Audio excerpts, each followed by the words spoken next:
welcome back to the cookie jar. Today we are doing the Mary Berry cookies. It's the second recipe in Candy for Christmas, which is the small add-on book at the back of Chocolate Chip Cookie Murder. These cookies say that you do not preheat the oven yet. This cookie dough has to chill before baking. You need 1.5 cups of melted butter. That's 3 sticks or 1/4 pound. You will need 2 cups of white granulated sugar, 1/2 cup of melted raspberry, blackberry, strawberry, or any berry jam. I used not seedless raspberry. 2 beaten eggs, 1/2 teaspoon of baking soda, 1 teaspoon of salt, 4 cups of flour. Pack it down in the cup, don't sift it. 1/3 cup of white granulated sugar for later. And lastly, 1/3 cup of berry jam for later. So to start, you're going to melt the butter in a large microwave-safe bowl. Add the white sugar and mix it in thoroughly. Let the bowl sit on the counter while you do the next step. Melt the jam in the microwave or in a saucepan over low heat. Once it's the consistency of syrup, mix it in with the butter and sugar. Add the eggs, baking soda, and salt, stirring after each addition. Add the flour and mix thoroughly. Cover the bowl and refrigerate the dough for at least 2 hours. Overnight's even better. I hate doing it overnight because then it is so hard when you go to scoop it out or roll it. So I normally go with no more than, I would say, 4 hours. When you're ready to bake, preheat the oven to 350 degrees Fahrenheit, rack in the middle position.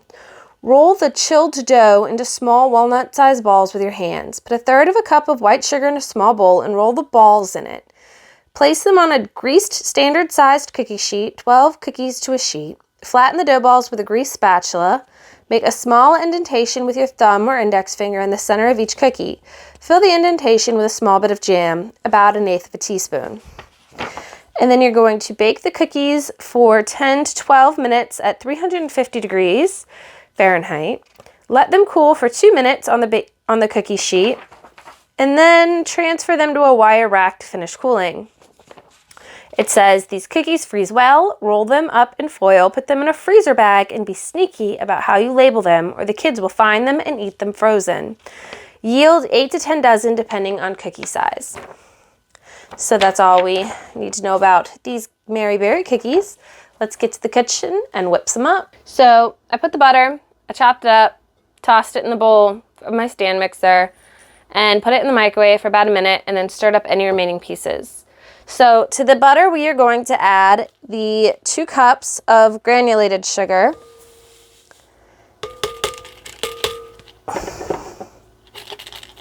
And then just add the paddle attachment. And then let this mix up for probably a minute to 2 minutes. Okay, so it's been 2 minutes, and I finally stopped seeing free-floating butter.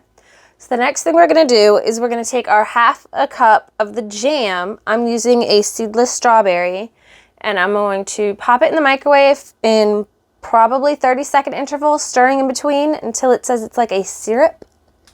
So here we are a minute later. It's completely lump-free. It smells like strawberry. It honestly reminds me, if you've ever made Jell-O from the packets, it's like that before you stick it in the fridge. Now it says we just pour this into the butter and sugar.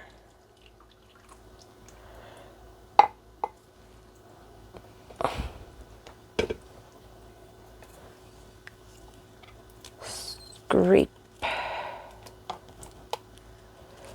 There we go. It's warm.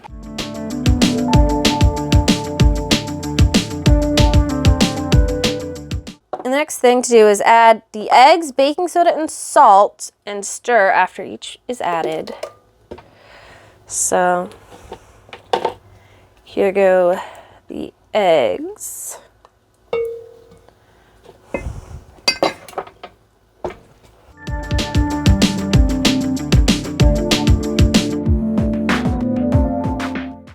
The baking soda.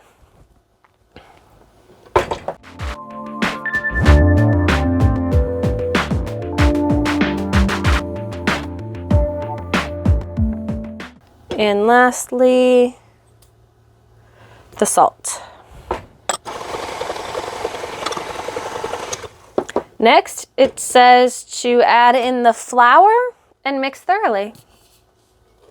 So that's our 4 cups of flour. And of course, we're going to start this low to avoid the cloud as best we can.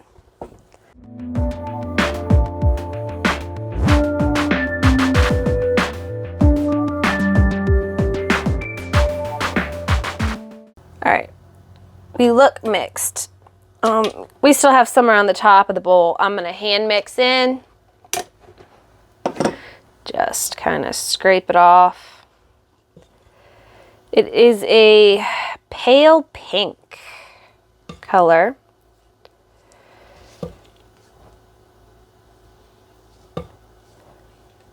It actually reminds me of the color, oh gosh.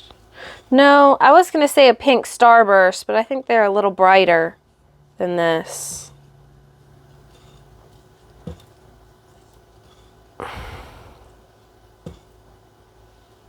I don't know.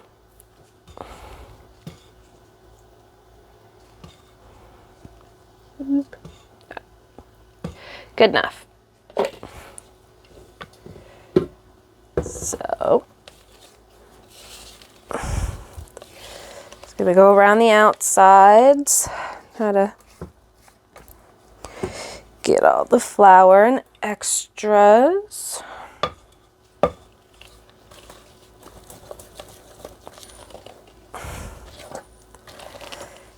All right.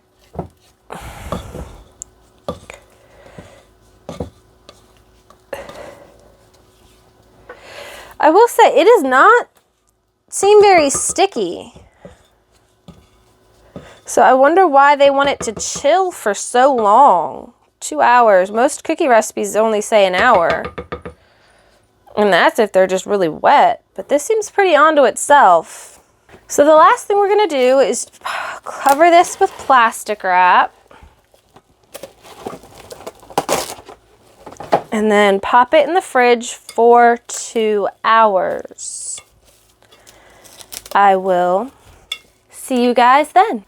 So we've taken the dough out of the fridge.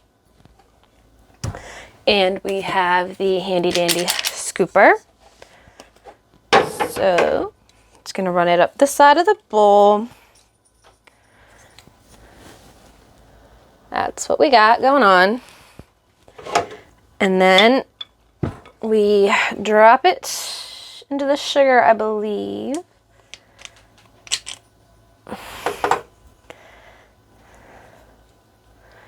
So then we have this. Just gonna put that on the sheet. Now, I'm using half of a teaspoon to make a hole because we're putting 1/8 of a teaspoon of the filling inside of it. So I'm just gonna try to push a little dent. Almost like a thumbprint cookie. And then it says to place about 1/8 of a teaspoon of the jam. Just plop that inside. It does not seem like enough to fill the hole, but that's what we're gonna go with. Maybe I'll make the holes a little smaller.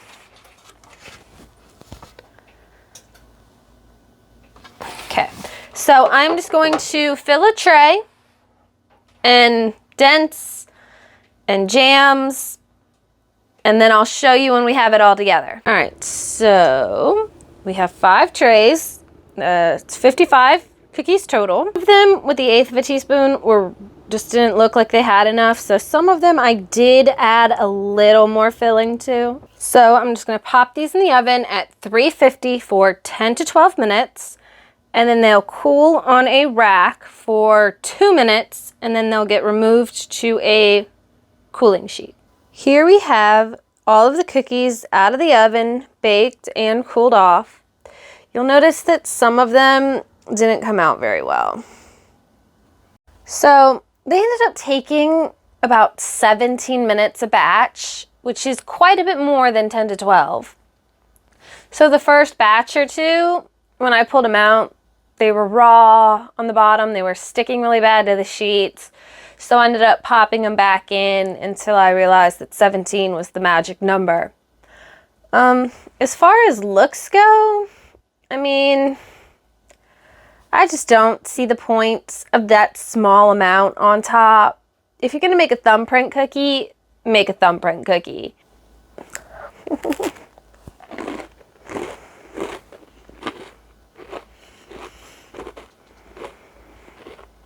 It reminds me of those Danish butter cookies, the ones you get in that blue tin around Christmas time. That's exactly what this reminds me of, with just a hint of strawberry to it. Like, these are actually really good.